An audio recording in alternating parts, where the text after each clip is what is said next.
alegria estar aqui com vocês. Você que está aqui presencialmente, você que está assistindo pela internet. É sempre um privilégio a gente poder lançar um livro, né? Não é toda hora que acontece, mas quando acontece a gente tem essas emoções que realmente afloram. E de fato uma grande alegria de compartilhar isso com vocês. Na minha curta carreira como escritor, eu tive algumas emoções assim na vida, né? Eu estava me lembrando de algumas delas quando estava sentado ali preparando para subir, né? Como, por exemplo, o dia em que o porteiro lá de casa ligou, o porteiro lá do prédio, ligou e me disse: "Seu Marcos, o senhor é escritor, não é?" Eu já fiquei assim surpreso. Primeiro que só me chama de Seu Marcos o pessoal lá do crédito consignado, que oferece empréstimo. Mas fiquei emocionado com aquilo. Falei, puxa, finalmente alguém está reconhecendo o meu talento, a minha verve literária. Pois não, como é que eu... Primeiro eu não sabia como é que ele sabia que eu era escritor. Aí depois eu lembrei que os porteiros, eles têm assim uma perspicácia a respeito da vida alheia que é incontrolável. Ou seja, eles sabem tudo sobre você, até o que você não imagina. Então, isso é que eu vejo você aqui entregando livros, as pessoas vêm aqui, às vezes, para buscar algum livro, e você está sempre entregando e tal, então eu imaginei que você fosse escritor.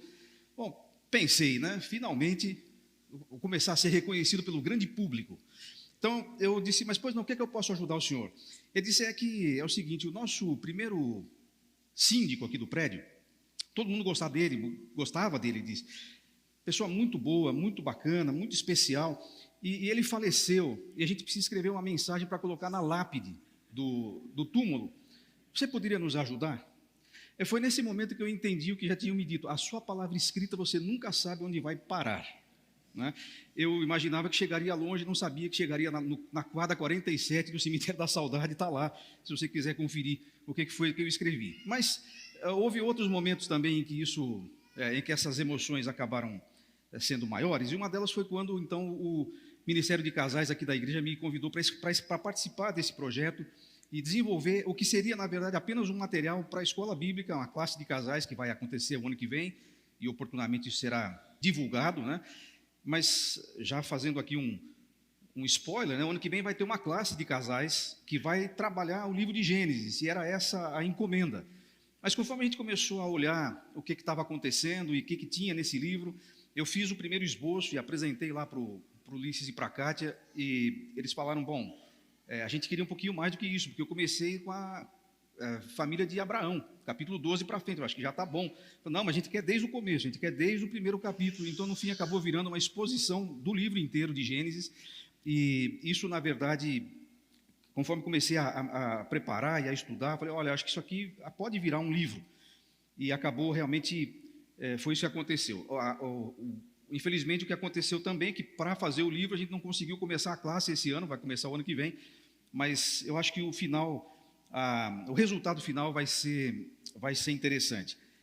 Foi muito, muito especial o processo de escrever esse livro. Foi a primeira vez que eu tinha uma encomenda para entregar, né? A primeira vez que eu tinha um prazo para cumprir e tudo, mas não por obrigação ou por imposição, mas por interesse. Conforme eu comecei a ler o texto de Gênesis, e comecei a ler o texto de Gênesis em várias versões, várias nuances foram surgindo na medida que ia lendo o texto. Eu acabei começando a pesquisar algumas coisas, a ler, fiz uma conta rápida, eu li cerca de 3.000 páginas de outros expositores, de outros comentaristas, enquanto estudava e me preparava para escrever. Eu ouvi cerca de 50 horas de mensagens. E o resultado disso, eu espero que tenha sido uma exposição simples. Espero que não seja simplista, mas espero que seja simples do texto bíblico. Creio que o nosso papel como ensinadores deve ser esse. Nós não podemos complicar o texto, nós temos que facilitar a compreensão das pessoas, e é o que eu espero que você encontre aqui nesse livro, que eu espero, inclusive, que você compre também lá no final. Ele não é um livro assim, se você estiver buscando isso, talvez você vai se frustrar um pouco.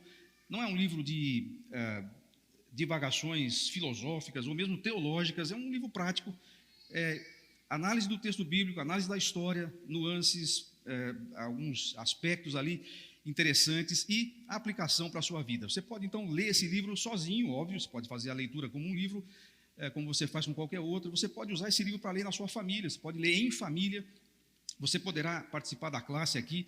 Eu sei que há pessoas de outras igrejas aqui presentes. A sua igreja pode, eventualmente, adotar esse livro para, como vai ser feito aqui, usar como livro-texto para uma classe de casais. Enfim, creio que você vai ter várias opções aí para utilizar e para abençoar a sua vida e a vida da sua família.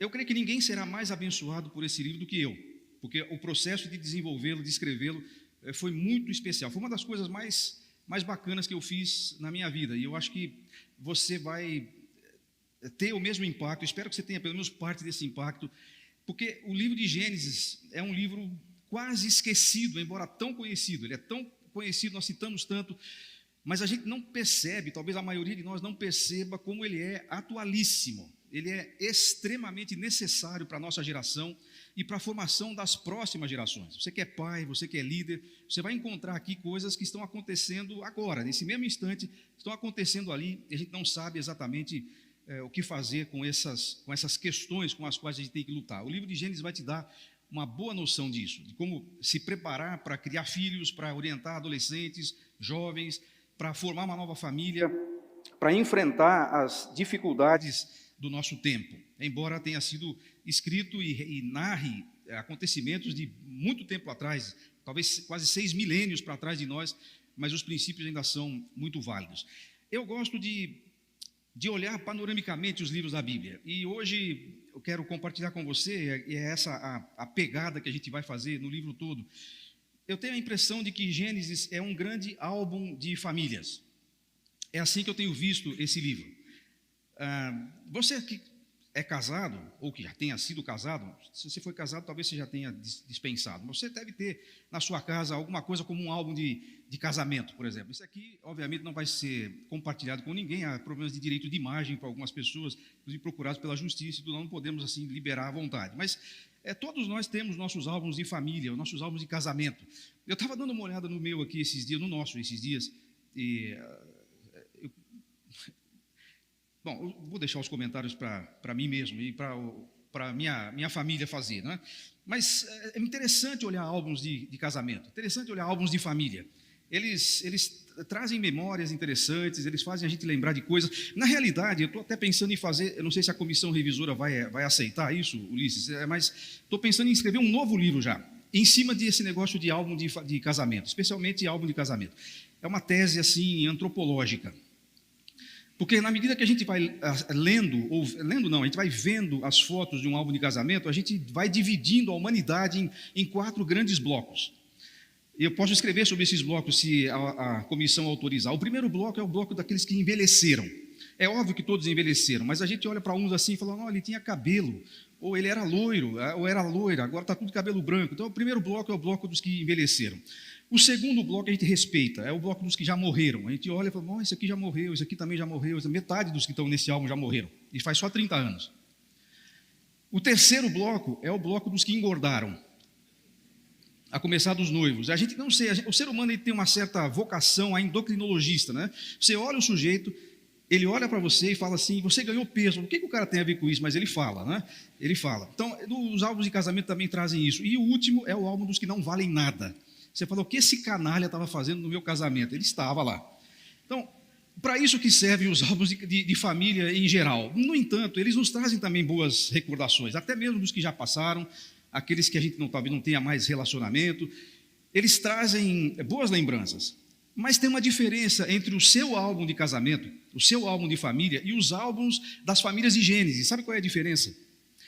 Nos álbuns de família de Gênesis, não tem retoque. Não tem Photoshop, não tem maquiagem. Nenhum dos personagens de Gênesis faz pose para tirar foto. As fotos de Gênesis são tiradas no que eu chamo de chão da vida. São as cenas da vida como ela é. Por isso o livro de Gênesis não tem vilões e nem heróis. Só tem pessoas, exatamente como eu e você. Deus não esconde absolutamente nada do que acontece nessas famílias. Nós fazemos isso, mas Deus não faz isso. E as pessoas que ele usa para contar a sua história são pessoas normais. Eu vou citar várias vezes no livro, você vai encontrar, e eu sugiro que você pegue as referências e vá assistir algumas dessas mensagens do pastor Skip Heitzig, um pastor lá do Novo México, ele fez uma exposição da Bíblia inteira nos últimos 10 ou 12 anos. Eu achei essa exposição enquanto pesquisava, eu amei a maneira como ele expõe a palavra de Deus, versículo por versículo, toda semana, um capítulo ou dois por semana, e eu me deliciei nessas expressões e nessas exposições de Gênesis que ele fez. E ele diz uma frase, aliás, o livro tem duas coisas interessantes. O prefácio é feito pelo Dr. Davi Mack, então compensa você comprar só pelo prefácio. Se você não quiser ler o resto, leia o prefácio, já vai ser bom. E as menções a Skip Heitzig também serão, você vai gostar bastante. Se você não fala inglês, você põe lá naquela legenda e dá para você assistir bem essas exposições. Ele fala uma coisa que eu concordo. Todas as famílias de Gênesis são disfuncionais. Todas elas. Aliás, agora digo eu, não o Skip Heitzig. Todas as famílias do mundo são disfuncionais, inclusive a sua e a minha.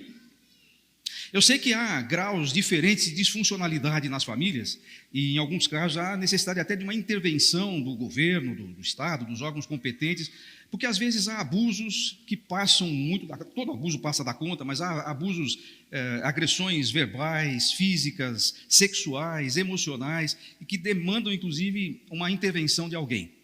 Mas num grau menor ou maior de disfuncionalidade, todos nós somos assim. Depois de Gênesis capítulo 3, depois de que o pecado entrou no mundo, não existe família normal no mundo. Todas as famílias são assim. Se você encontrar, e você vai encontrar, à medida que você vai correndo as páginas de Gênesis, você vai encontrar, por exemplo, o pai das 12 tribos de Israel, que era o Jacó. Ele foi o pai dos 12 meninos que deram origem às tribos de Israel. Eu tive até dificuldade de colocar o capítulo dessa história, porque para mim aquilo lá, se você pegar o Código Civil brasileiro, aquela família de Jacó dá formação de quadrilha. Tem de tudo ali, tráfico humano, sequestros com extorsão, e tudo que você imaginar. Sabe que família é essa? A família de Jacó, os filhos de Jacó. Você não vai encontrar uma família que se destaque ao ponto de dizer, essa aqui é perfeita, essa aqui é aquela família para colocar na propaganda de margarina. Sabe aquela família Doriana? Aquela lá. Você sabe que família Doriana só existe na família Doriana, no comercial. Em primeiro lugar, porque não existe ser humano que consegue tomar café dando risada. Isso não existe no mundo. Café da manhã? Não tem. Em casa, pelo menos, não tem. Lá eles conseguem, mas é só lá. Não existe esse negócio. Essa coisa não funciona desse jeito. Agora, não é só essa notícia que o livro de Gênesis nos conta. Não é só uma questão de que nós somos famílias disfuncionais. Skip Heitzig continua dizendo que Deus funciona na nossa disfuncionalidade. A graça de Deus se manifesta justamente aí. Paulo diria lá aos Romanos que onde o pecado abundou, a graça de Deus superabundou, ela foi maior do que o pecado. E é exatamente isso que você encontra no livro de Gênesis. Por isso, o livro de Gênesis não é só, aliás, na verdade, nem é apenas um acumulado de histórias de famílias fracassadas. O livro de Gênesis é um livro de esperança. O livro de Gênesis é um livro que mostra que a graça de Deus pode solucionar o problema de qualquer família do mundo. Se Deus deu jeito na família de José e na família de Jacó, Ele pode dar jeito na sua família. Se Deus deu jeito na família de Adão e Eva, cujo primeiro filho foi também o primeiro assassino da humanidade, Ele pode dar jeito na sua família. Então, o livro de Gênesis nos apresenta um quadro de esperança. Ele nos apresenta um quadro de olhar para o futuro com perspectiva e olhar com o futuro com a possibilidade de que, uma vez expostos à graça de Deus, a gente tenha a nossa vida como família transformada. E é com essa perspectiva que a gente vai encarar esse livro tão precioso. Agora, como escolher uma dessas famílias para usar como exemplo disso? Qual álbum ou qual dos álbuns de família a gente iria escolher? E é difícil, porque são muitas, são 14 ou 15 famílias que a gente vai estudar. Mas por mais de uma razão, eu acabei voltando a minha atenção, e eu quero compartilhar com você, na expectativa, não de apresentar este livro, mas, honestamente, na expectativa de apresentar este livro. Porque o que vai transformar a sua vida é a palavra de Deus, e a palavra de Deus é isso aqui. Isso aqui é apenas um comentário sobre ela. O que vai mudar mesmo é esse outro aqui. mas na expectativa de fazer você se sentir estimulado, não somente a voltar para o livro de Gênesis e para relê-lo e para reestudá-lo, a inscrever-se na classe quando estiverem abertas as inscrições, e inclusive para fazer isso com o auxílio de Gênesis, o ideal de Deus, eu queria que você pensasse comigo por alguns instantes na família de Noé, capítulo 6 de Gênesis. Você pode abrir lá, por favor. Gênesis capítulo 6. Há a fantástica história do dilúvio aqui, mas eu não vou falar sobre o dilúvio, eu quero falar só sobre a família que foi salva do dilúvio. Veja o que diz a palavra de Deus a respeito disso. Bom, são quase 2000 anos entre Gênesis 1 e Gênesis 6. E agora as famílias da terra começaram a crescer. E olha o que aconteceu. Capítulo 6, versículo 1 diz assim, que quando os homens começaram a multiplicar-se na terra e nasceram filhas. Você é pai de menina? Você sabe como é difícil. Olha o que aconteceu aqui. E olha que Noé era pai de meninos. Mas começaram a multiplicar-se na terra os homens e nasceram filhas. E aí os filhos dos homens viram que as filhas dos homens eram bonitas. E escolheram para si aquelas que lhes agradaram. Então disse o Senhor, por causa da perversidade do homem, meu espírito não contenderá com ele para sempre. Ele só viverá 120 anos. Naqueles dias havia nefilins, ou gigantes na terra, e também posteriormente, quando os filhos de Deus possuíram as filhas dos homens e elas lhes deram filhos. Eles foram os heróis do passado, homens famosos. O Senhor viu que a perversidade do homem tinha aumentado na terra, e que toda a inclinação dos pensamentos do seu coração eram sempre e somente para o mal. Então o Senhor arrependeu-se de ter feito o homem sobre a terra, e isso cortou-lhe o coração. Disse o Senhor, farei desaparecer da face da terra o homem que criei, os homens e também os grandes animais e os pequenos e as aves do céu. Arrependo-me de havê-los feito. A Noé, porém, o Senhor mostrou benevolência, ou para citar na versão revista atualizada, Noé achou graça diante do Senhor. Versículo 9, essa é a história da família de Noé. Eu quero chamar sua atenção para esse fato. Não é simplesmente a história de Noé, é a história da família de Noé. E assim vai ser, esse vai ser a mudança de chave em todas as outras famílias. Cada vez que tem um álbum novo de família chegando, você vai ver essa expressão em Gênesis. Essa é a história da família de fulano, essa é a história da família de Noé. Noé era homem justo, íntegro entre o povo de sua época, ele andava com Deus. Noé gerou 3 filhos, Sem, Cã e Jafé. Ora, a terra estava corrompida aos olhos de Deus, cheia de violência.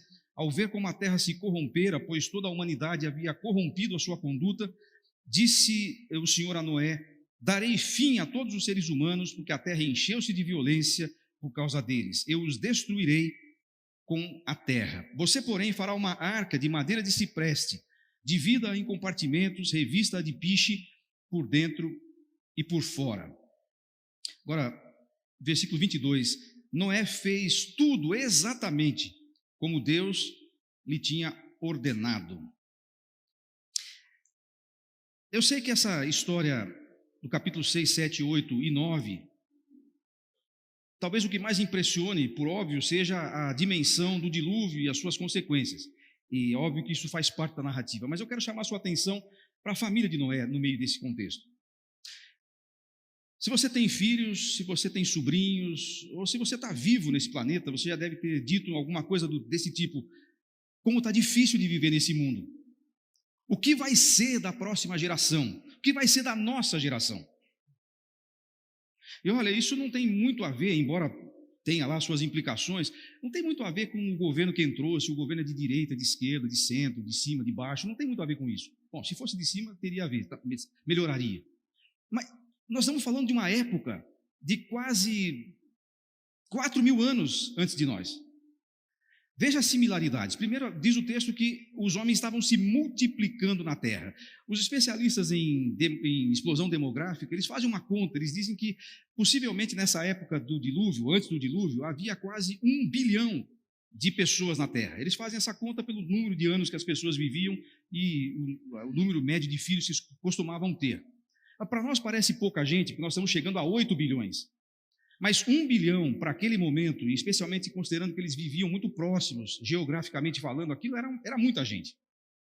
Era muita gente, 1 bilhão de pessoas. Só para você ter uma ideia, esse número, 1 bilhão, só foi alcançado na população mundial cerca de 1800, agora faz 200 anos, que o mundo voltou a ter 1 bilhão. Depois teve outros crescimentos aí até chegar aos nossos quase 8 bilhões. Era muita gente. Agora, quando cresce demais o número de pessoas, onde tem assim aglomeração, não passa só Covid, passa outras coisas que são piores do que isso. Onde tem muita gente, aumentam os problemas. E aumentam, como você viu aqui no texto, e como você conhece a sua vida e as coisas que estão acontecendo, aumenta a maldade. E é isso que está acontecendo aqui. Aumentou muito o número de homens e mulheres, os seres humanos, a população explodiu, então vai explodir também, e é justamente isso que acontece. Versículo 5 fala isso, versículo 11 fala isso. A maldade humana, a violência começou a descambar. Não havia Secretaria de Segurança Pública que fizesse resolver o problema daquele tempo lá, da época de Noé. Maldade e violência. Eu acho muito curioso que diz que quando aumentou o número de pessoas, aumentou também na terra a maldade, porque o desejo do coração, a inclinação dos pensamentos do coração é que era um problema. Interessante, ele não fala assim, a sociedade antediluviana era uma sociedade intolerante, era uma sociedade do ódio. Sabe por quê? Porque sociedades não odeiam, sociedades não são intolerantes, as pessoas é que são intolerantes, as pessoas é que odeiam. Você junta várias pessoas intolerantes, várias pessoas que odeiam, você vai ter uma sociedade intolerante e odiosa. O problema não está na sociedade, o problema não começa na sociedade, o problema começa, segundo o texto, no coração do ser humano. Mais gente, mais corações ruins, pior vai ficar a situação. Era esse o contexto da época de Noé. Uma outra característica que é descrita aqui, era uma época de devassidão sexual, de depravação sexual. Não importa como você entenda quem são os filhos dos homens aqui, os filhos de Deus e as filhas dos homens, não vou entrar nessa discussão aqui, e nem propriamente no livro, mas o que quer que você entenda que signifique essa expressão, o que está sendo denunciado aqui é que houve algum problema de depravação sexual. Isso foi o que aconteceu. E Jesus corrobora essa informação quando ele diz, lá em Mateus, que os homens na época, as pessoas, os seres humanos na época de Noé, eles comiam, bebiam, casavam e davam-se em casamento. Lembra dessa expressão? Essa expressão casavam e davam-se em casamento não significa simplesmente que eles se casavam, mas a expressão literalmente poderia ser traduzida: os homens casavam e descasavam continuamente, ou seja, não tinham nenhum tipo de compromisso com o matrimônio.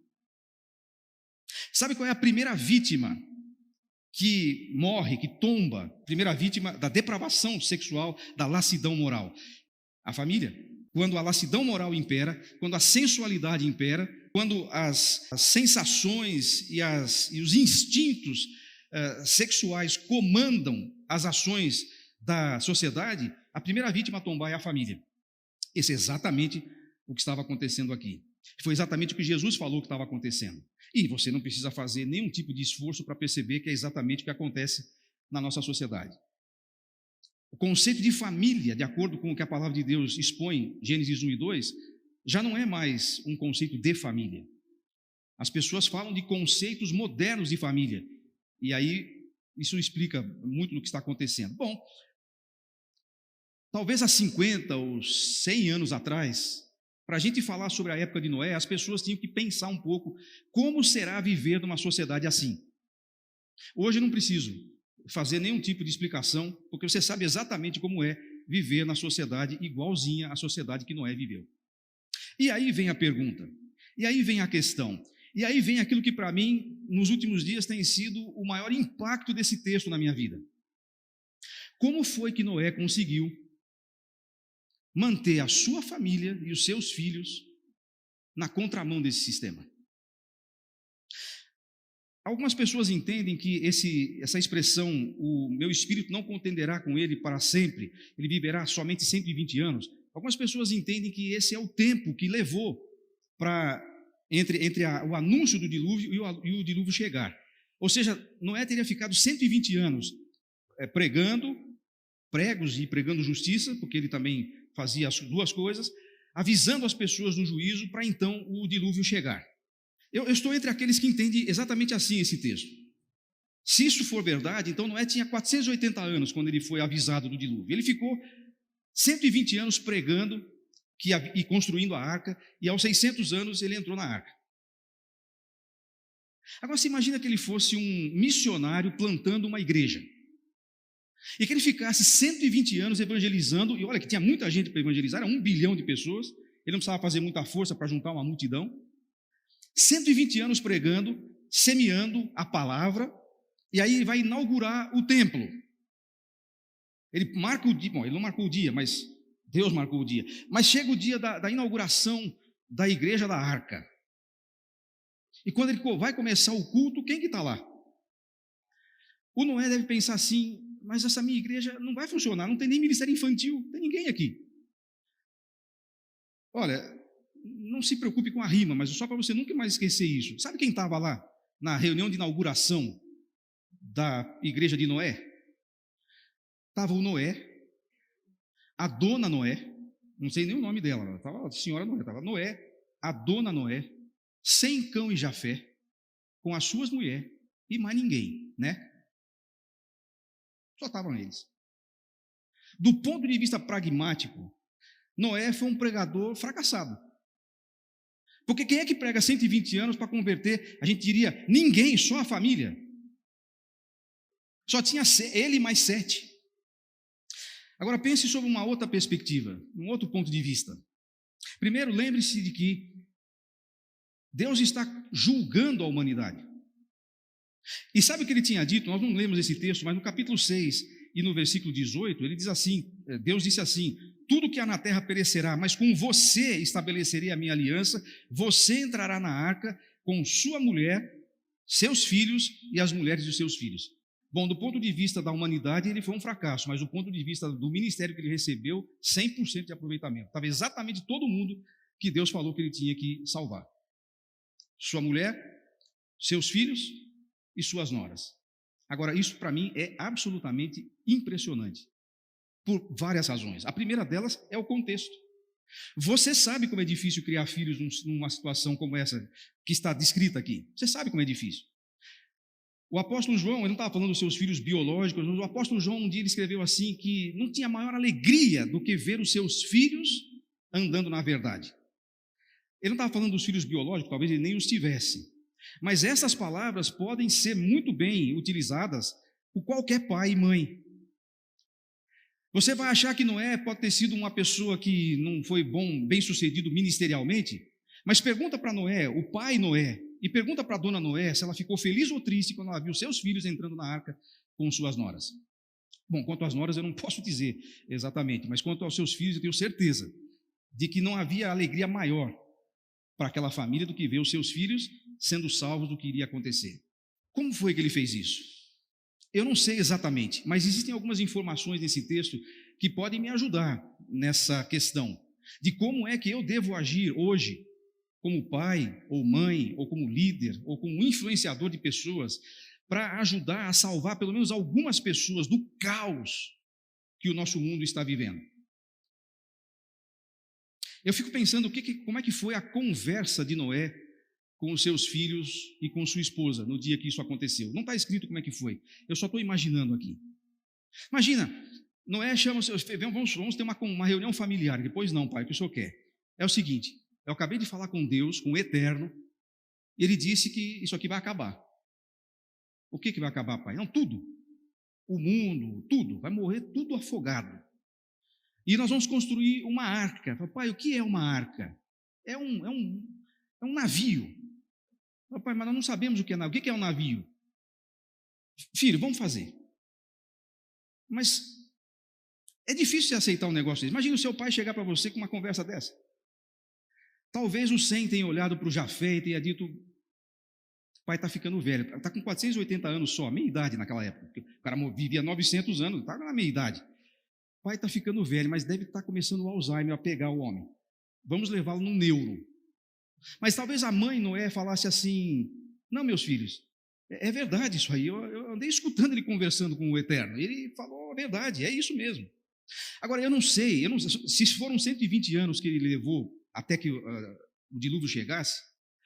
Eu não posso afirmar isso, mas eu imagino que algum dia Noé tenha pensado assim: será que eu não estou enganado? Você imagina você, 50 anos depois, já construindo a arca, e um belo dia, isso deve ter acontecido, um belo dia ele martela o dedo, na hora que ele está pondo um pedaço da porta, ele vai lá e martela um dedo. Você já martelou um dedo? Você sabe que é uma alta lição de espiritualidade você martelar o dedo, porque o que sai da sua boca é exatamente o que você é, né? Então ele deu aquela martelada no dedo e ele falou assim: não é possível, eu estou há 50 anos fazendo esse negócio aqui, quando isso vai acabar? E se for mentira? Estou enterrando a minha vida, os melhores anos da minha juventude, 480 anos, cara, os melhores anos da minha vida. Mas olha, tem 4 coisas que são faladas aqui sobre Noé, que provavelmente foi isso que incentivou e que influenciou e que moveu aqueles filhos a aceitarem como verdade o que seu pai estava falando. Por exemplo, o texto diz, não com essas palavras, mas o texto diz que Noé era uma referência moral na sua época. Ele era uma pessoa, diz o texto, justo, íntegro, entre o povo da sua época. Ou seja, as pessoas sabiam quem era Noé.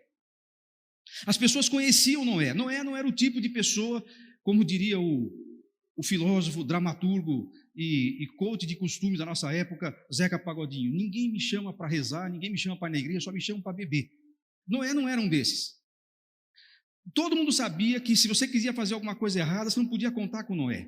Não era uma referência moral. Agora, se ele era uma referência moral entre o povo, do lado de fora, que referência moral ele seria dentro de casa? Os americanos falam assim: a luz que brilha forte longe de casa, brilha muito mais forte dentro de casa. Ele era um homem íntegro entre os seus contemporâneos, então ele era um pai íntegro. Seus filhos sabiam quem ele era.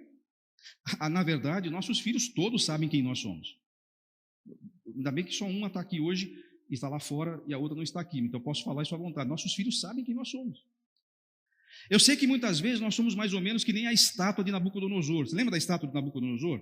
Para os de fora nós somos a estátua, cabeça de ouro, todo mundo vê a nossa cabeça, esse cara é brilhante, esse cara é fora de série, inteligentíssimo. Os peitos de prata, braços e pernas de bronze, peitos e pratas de braço de prata, pernas de bronze. Mas lá dentro de casa todo mundo sabe que nós temos os pés de barro. Todo mundo sabe disso. A sua casa todo mundo sabe. Você pode até querer dar uma desperto, mas especialmente os seus filhos saberão quem você é. Noé era uma pessoa íntegra, justa, entre o povo de sua época, e certamente isso impactou a influência que ele tinha sobre os seus filhos. Segunda coisa que o texto fala: Noé era uma referência da graça de Deus entre o povo. Noé achou graça, ou o Senhor mostrou benevolência. Noé era um canal da graça de Deus para as pessoas. E quando uma pessoa é uma pessoa que revela graça, graça aí não tem nada a ver com engraçado, graça de Deus. Quando uma pessoa revela a graça de Deus para as outras pessoas, você vira uma referência, e os nossos filhos são abençoados com isso. Pais são canais da graça de Deus, inclusive quando corrigem, inclusive quando repreendem, inclusive quando dizem: meu filho está errado, isso não dá certo. Pais são canais da graça de Deus, e sem dúvida nenhuma, Noé, sendo um canal da graça de Deus para a sociedade, era muito mais um canal da graça de Deus para a sua família. Em terceiro lugar, Noé era uma pessoa que tinha intimidade com Deus. Tinha 1 bilhão de habitantes no mundo. Por que só Noé ficou sabendo da arca? Por que só para ele essa história foi contada e esse plano foi traçado? Porque Noé era o único que tinha intimidade com Deus suficiente para ele revelar o seu plano para alguém. E essa intimidade leva à quarta questão, que nós já citamos. Noé era alguém que obedecia incondicionalmente o que Deus dizia. Essa expressão, Noé fez tudo exatamente como Deus tinha ordenado, vai aparecer 3 ou 4 vezes durante a história do dilúvio. E foi isso que fez a diferença entre viver e morrer. Não foi a capacidade de construção naval que Noé tinha, talvez ele nem tivesse. Não era um lavrador, ele não era um engenheiro. O que fez a diferença entre a vida e a morte para a família de Noé foi o fato de que Noé ouviu o que Deus estava dizendo e obedeceu. É uma coisa muito impressionante isso, e muito boa para nós, porque talvez nem todos nós conseguiríamos ser obedientes. Você não precisa ser talentoso para obedecer, você só precisa obedecer. Deus fala, você obedece e pronto. Agora, porque Deus falou e Noé obedeceu, as coisas deram certo para ele, seus filhos observaram aquilo. Seus filhos sabiam que Noé não era um charlatão religioso, que cuspia regras para os outros a respeito de Deus, que falava de coisas que nem ele mesmo conseguia fazer a respeito de Deus, mas eles sabiam que seu pai era alguém que, quando Deus falava, ainda que alguma coisa absurda aos seus olhos, ele simplesmente fazia. Graças a Deus Noé não era um desses pregadores liberais dos nossos dias, porque senão ele ia começar, depois de 10 anos e nada de chuva, ele ia começar a pensar, acho que arca não é literal. Vamos atualizar isso aqui, nós temos que trazer uma nova roupagem. Não é literal. Acho que a arca aqui está falando da nossa roupagem existencial, quem sabe. E enquanto discutiam, viria o dilúvio e todos morreriam afogados. Mas Noé ouviu a palavra, obedeceu a palavra e pronto. É tão simples, mas tão impactante. E na vida desses meninos, eu não sei se eram meninos nessa época, talvez sim, não tinham filhos ainda, então deviam ser jovens ainda. Isso causou uma profunda influência. Tanto que no dia em que Deus falou assim, entre com a sua família, vai para a arca que eu vou derrubar a água aqui e a coisa vai ficar difícil. Eles estavam lá. Sabe por que isso é importante, irmãos? Houve um outro caso, e Ulisses, me desculpe, é o seu protegido que eu vou ter que citar agora, em contraste. Houve um outro caso, no próprio livro de Gênesis, um sujeito chamado Ló. Você lembra da história de Ló? Ele morava em Sodoma, ele era sobrinho de Abraão. Deus mandou anjos para avisar a Ló: Ló, sai daqui rápido, porque essa cidade vai ser destruída com fogo, não era mais com água, agora com fogo. Ló, relutante, foi lá e chamou, ele tinha 2 filhas, que estavam noivas de 2 sodomitas. Sabe o que aconteceu quando Ló falou isso para eles? Sabe o que o texto diz que eles fizeram? Eles deram risada de Ló. As filhas e os futuros genros. A palavra de Deus na boca de Ló era piada. Era motivo de caçoar. A palavra de Deus na boca de Noé era levada a sério. E aqui está uma coisa que nós precisamos refletir profundamente, irmãos. Principalmente os pais e mães aqui presentes. Quando você fala em nome de Deus para os seus filhos, eles levam a sério ou eles acham que é piada? A resposta vai depender muito de como você se posicionou em relação à palavra de Deus durante a sua vida. Foi o que aconteceu aqui com Noé. Agora, nós vamos pular o dilúvio. Não que ele não tenha acontecido, não que ele não tenha sido real, mas é que essa história, se fosse eu o roteirista, terminaria logo depois do dilúvio, porque o dilúvio vem, eles ficam lá mais de 1 ano dentro daquela arca, ou perto de 1 ano, dentro da arca. Quando eles saem, finalmente, Noé ergue um altar e sacrifica uma oferta de gratidão a Deus. Eu, sendo roteirista, terminaria aqui. Seria a última cena do filme, da vida de Noé. Dá um close lá na fogueira, a câmera vai subindo e vai abrindo pela coluna de fogo, e quando ela se abre para um céu assim, azul, anil, a câmera se abre, começam a subir os créditos e termina. Não é apoteótico um final desse? Não seria mais legal para a posteridade, para a memória de Noé? Só que, infelizmente, esse não é o último capítulo da vida de Noé. Tem um capítulo bem estranho, bem esquisito, bem marcante, bem triste de sua história. Acaba o dilúvio, cada um vai fazer suas coisas. Noé é lavrador, ele planta uma vinha. Você sabe, quem planta vinha colhe uvas. Quem colhe uvas fabrica vinho, suco de uva também. E uva passa para estragar o Natal. Mas nesse caso ele fez vinho. E estava bom o vinho, parece. Porque ele bebeu tanto do vinho que ficou bêbado. Agora é interessante que o vinho na Bíblia, ele está muitas vezes associado à alegria, à festa, à celebração. Que me perdoem aqueles que pensam diferente, mas não é pecado beber vinho. O vinho é parte da celebração. Também não precisamos começar a exagerar, só falei que não é pecado. Calma, exagerar é. Mas o excesso do vinho sempre é associado a problemas, inclusive maldições, na palavra de Deus. E foi o que aconteceu aqui. Alguns querem defender Noé, dizendo que é possível até, há explicações que não é totalmente descabida. Alguns dizem assim, O clima da terra tinha mudado muito depois do dilúvio, e talvez ele não soubesse o tempo de fermentação, ou tanto de fermentação que agora na nova atmosfera, no novo clima, ia demorar. Olha, pode ser que seja, mas o fato é que ele bebeu demais. Ele se embriagou e ficou nu dentro da tenda. E isso causou um problema seríssimo. E eu quero encerrar essa nossa conversa aqui falando um pouquinho sobre o que aconteceu. Ele ficou nu, ele tinha 600 anos quando isso aconteceu. E o que aconteceu pela dinâmica da narrativa é que o seu neto, o Canaã, ele entra na tenda, ele vê o Noé naquela situação lá, e ao invés de ele cobrir a nudez do seu avô, ele chama o pai, que é o Cã, e o Cã vai lá também, e o Cã também não cobre, eles saem os dois para falar. Ou seja, ao invés de eles resolverem o problema, ao invés de eles cobrirem aquela situação repreensível que o Noé tinha se colocado, eles publicam aquilo para os outros. Eles desrespeitam a autoridade do pai, embora o pai fosse repreensível naquele momento, mas ele continuava sendo o pai, e eles desrespeitam também a dignidade do ser humano que Noé representava.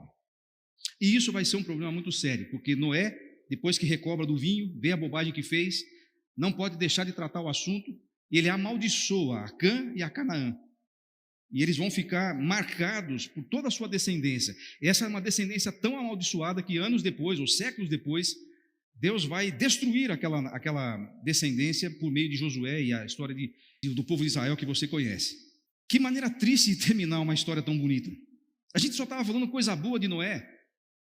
A gente só estava falando coisas assim que até a gente ficava um pouco sem graça, porque eu não sei se eu consigo ser como Noé.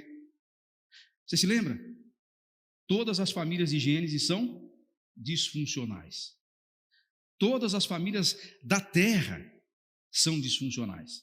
Não existe família que não tenha que enfrentar as suas mazelas em um momento ou outro.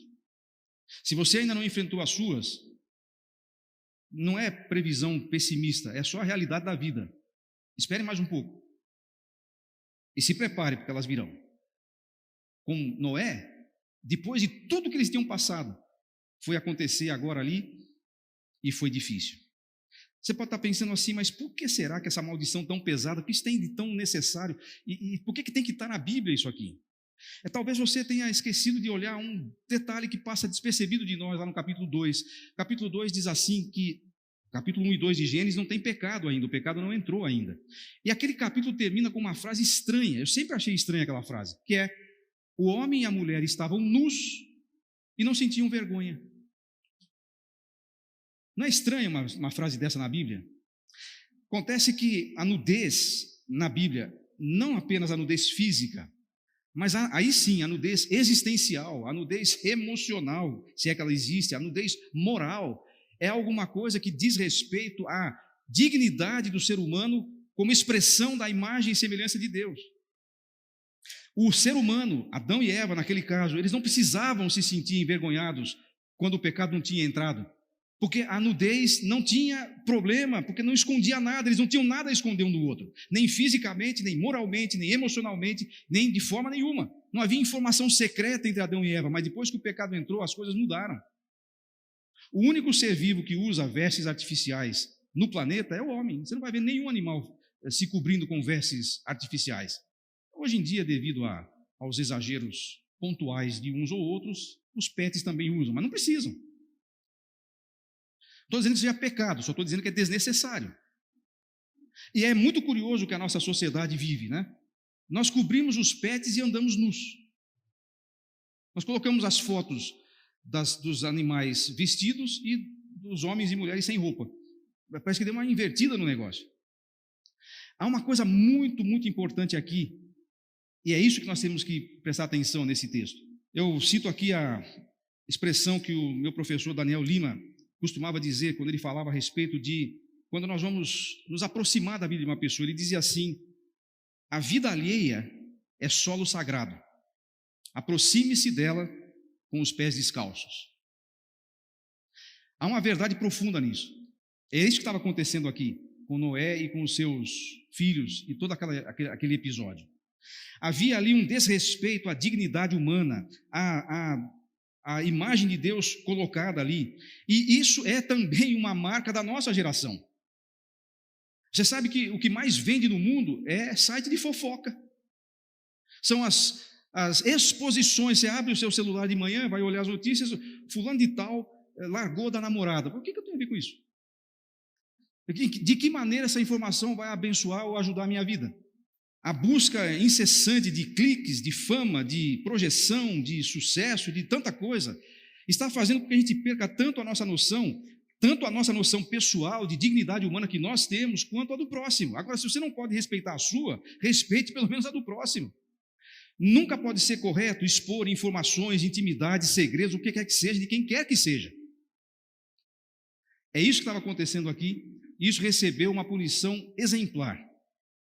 E nós precisamos aprender, a começar das nossas famílias, que isso não pode acontecer. Acontece como nós iríamos nas melhores famílias, mas não deve acontecer. Isso é uma coisa que nós não devemos aceitar. Nós devemos ensinar nossos filhos a respeito disso.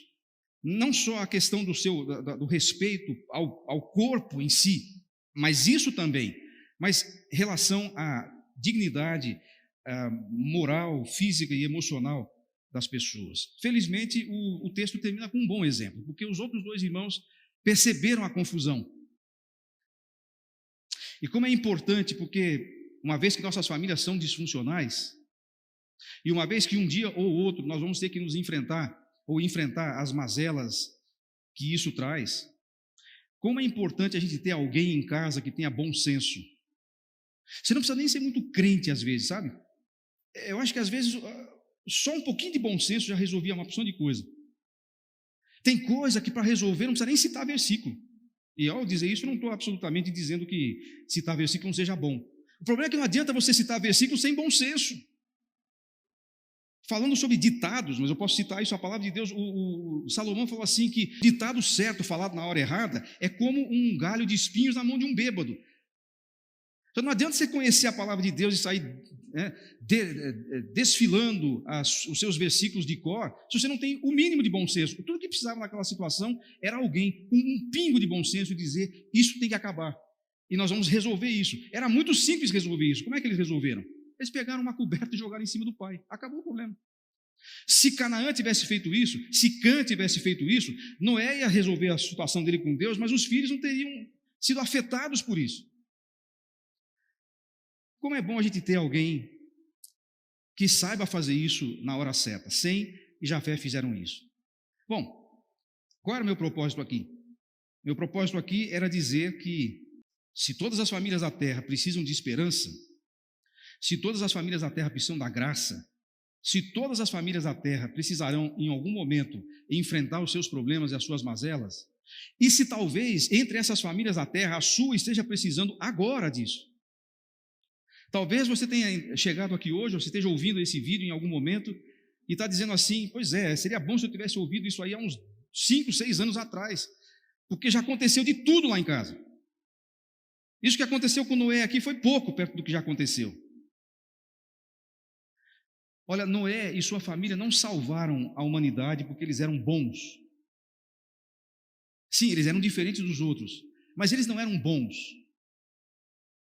Eles simplesmente foram canais da graça de Deus para preservar a humanidade como nós a recebemos até hoje. Humanidade para nós acho que é muito, mas se a sociedade piracicabana dependesse da sua família para ser preservada, o que ia acontecer daqui 5 ou 6 anos? Se pelo menos nós conseguirmos ser referência para a nossa cidade, alguns de vocês têm influência para além da nossa cidade, mas se pelo menos a nossa família for influência na escola dos nossos filhos, na empresa onde nós trabalhamos, as pessoas com quem a gente faz negócio, as pessoas a quem a gente atende todo dia, ainda que em um dia ou outro as mazelas nos encontrem, a graça de Deus será maior. E o resultado de tudo isso, Deus será glorificado e nós usaremos, faremos o nosso papel nesse mundo, preservar. Nós não estamos no mundo para fazer história. Nós não estamos no mundo para marcar o nosso nome em pedra. Nós estamos no mundo para ser sal e luz. Só isso. E se a gente for isso, ainda que Deus ter que fazer o que fez na época do dilúvio e exterminar tudo o resto, nós teríamos feito o que Deus nos mandou fazer. E se ao fim e ao cabo, pelo menos a nossa família for salva de tudo isso, nós já teríamos muito motivo para dar graças a Deus. Que Ele nos ajude nessa tarefa e que Ele nos permita fazer parte disso para a sua glória. Amém.